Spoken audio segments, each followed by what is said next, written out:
In section 3, we're taking a break from variation and going back to Algebra 2 State Standard number 3. We've long ago worked on operations on polynomials, addition, subtraction, multiplication, and division, but we really need to come back and pay more attention to long division. So before we do that, let's take a flashback to elementary school. Let's divide 1,542 by 12 just to get warmed up.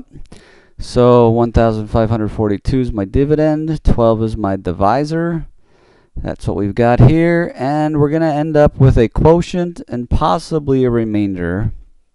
So we'll ask the question, how many times is 15 divisible by 12? And that's 1. So now we multiply 1 times 12, line it up, put it underneath, and subtract.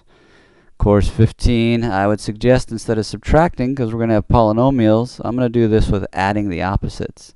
So 15 plus negative 12 is 3. And then the next step is to bring down the next number.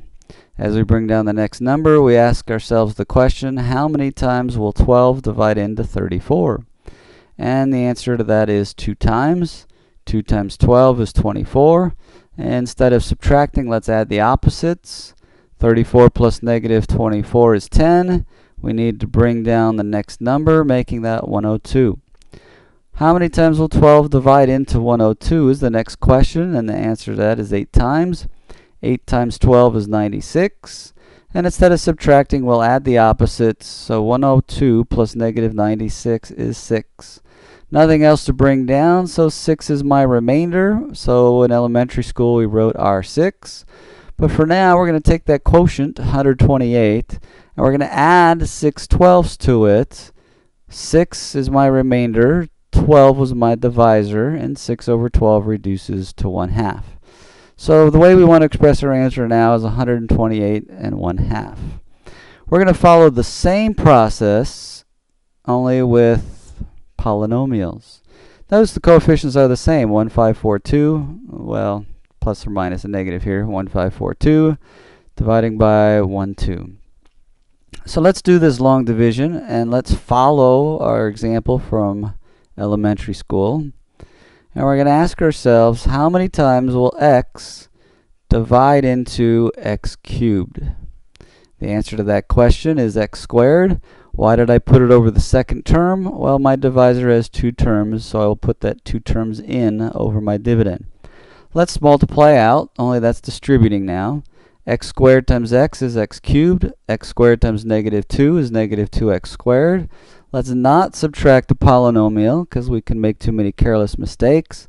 Let's add the opposites, so that's adding a negative x cubed plus a 2x squared. Adding x cubed plus negative 3 plus negative x cubed drops out to 0. Negative 5x squared plus 2x squared is negative 3x squared. And we bring down the next term just like we did when we had numbers. Ask ourselves the question again, how many times will x divide into negative 3x squared? Answer to that is negative 3x. We distribute that out. Negative 3x times x is negative 3x squared. Negative 3 times negative 2 is positive 6x. And instead of subtracting polynomials, we're going to add the opposites. When we do so, the x squareds drop out. 4x plus negative 6x is negative 2x, and we're going to bring down the next term, the minus 2. And ask ourselves the question again, how many times will x divide into negative 2x? The answer to that is negative 2. Let's distribute that out. Negative 2 times x is negative 2x. Negative 2 times negative 2 is positive 4. Again, we're not going to subtract polynomials. We'll add the opposite. The x's drop out. Negative 2 plus negative 4 is negative 6 is my remainder, since there's nothing else to bring down. So we write our answer as the quotient, x squared minus 3x minus 2, plus my remainder, negative 6, over my divisor, x minus 2. That's how we write our answer. Let's take a look at this next example, one I call example 1.5, because it's somewhere in between example 1 and example 2's difficulty. So for fun, let's call it example 1.5. What we need to be careful of here is that our dividend has placeholders. The number 103 and the numbers 13 are different by a placeholder of 0. So here I've got y to the third, and I have a constant. I need placeholders of no y to the second and no y to the first.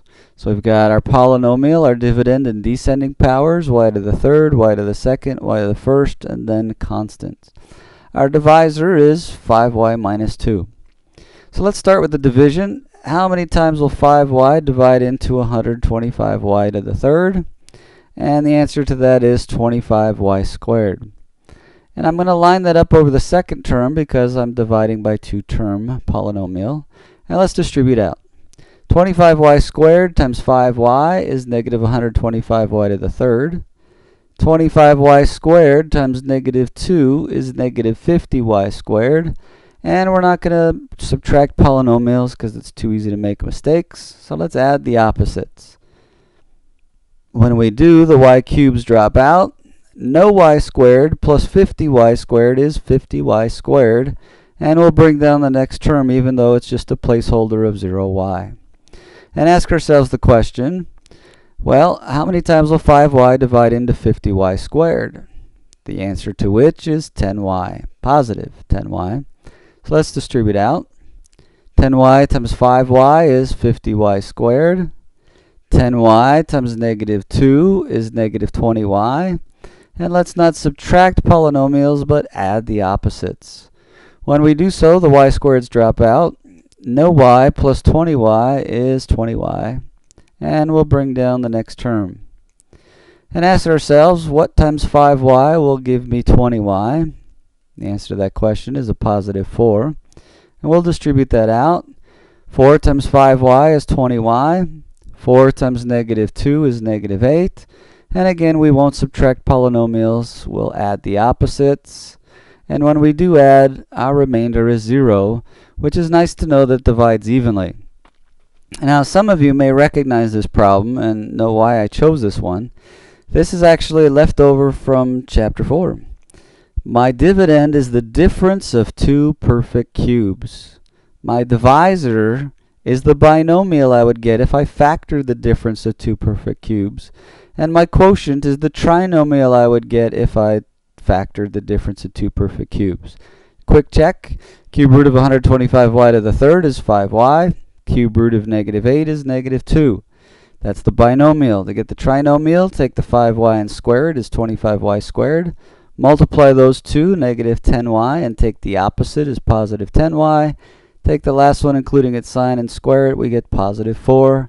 So, two reasons I chose this problem. One, to remind us of our formula for difference of two perfect cubes. And secondly, to remind us we need placeholders when we are dividing. Alright, the next example looks a little bit tougher, so let's rewrite that. It's written as a fraction now, but let's rewrite that in the long division form. And I'm going to make sure that this dividend is in the proper simplified order for polynomials. So I've got x to the fourth term. I've got my x to the third term. I have my x squared term. And I realize there is not an x to the first term. And then I have my x to the 0 term, which is not there. And then again, sometimes we have two variables. One variable is in descending powers, like we have for x to the fourth, third, second, first, and then to the 0 power, which means it's not there. And then our other variable is in ascending powers, so a to the 0, which means it's not there, a to the first, a to the second. That's why I call this a to the third, and then we have a to the fourth. My divisor, let me rewrite that, 3x squared, ax minus 2a squared. So again, we have x in descending powers, x to the second, x to the first, x to the 0, which means it's not there. We have the other variable a in ascending powers, a to the 0, a to the first, a to the second. And let's jump into that long division. What times 3x squared is 3x to the fourth? Well, that's x squared. Putting it over the third term in my dividend, because my divisor has three terms. Now let's distribute out. X squared times 3x squared is 3x to the fourth. X squared times ax is ax cubed, which does line up with the ax cubed above it. And x squared times negative 2a squared is negative 2a squared x squared, which lines up with the a squared x squared like term just above it. Again, I'm not going to subtract my polynomials. I'm going to add the opposites. Doing so, the x to the fourth terms drop out. And negative 2ax cubed minus 1 more ax cubed is negative 3ax cubed. For the a squared x squared, it's negative 9 of them plus 2 of them is negative 7 of them. And we're going to bring down the next term. What times 3x squared is negative 3ax cubed? Well, the answer to that is negative ax. So let's distribute that out. Negative ax times 3x squared is negative 3ax cubed. And that lines up nicely. Negative ax times positive ax is negative a squared x squared. And that lines up under its like term. Negative ax times negative 2a squared is positive 2a cubed x, which lines up nicely with our placeholder. And instead of subtracting, we're going to add the opposites so we don't make any careless mistakes. When we do so, the ax cubed terms drop out to 0. Negative 7 of the a squared x squareds plus 1 of the a squared x squared is negative 6 of the a squared x squared. Nothing minus 2a cubed x is negative 2a cubed x. And we get to bring down the next term, 4a to the fourth. Might be a little hard to read, but that's 4a to the fourth power. And then what times 3x squared is negative 6a squared x squared? Well, that's negative 2a squared. So let's distribute that out by our divisor. Negative 2a squared times 3x squared is negative 6a squared x squared. Negative 2a squared times positive ax is negative 2a cubed x. And negative 2a squared times negative 2a squared is positive 4a squared. Everything lines up nicely in terms of like terms. And instead of subtracting, I'm going to add the opposites so I don't make any mistakes subtracting polynomials. And when we add, interestingly enough, all the ax squareds drop out, the a cubed x's dropped out, and the a to the fourths drop out with my remainder of 0. So it divides evenly, and my quotient is x squared minus ax minus 2a squared. And that's our look at long division of polynomials and state standard, finishing at state standard number 3.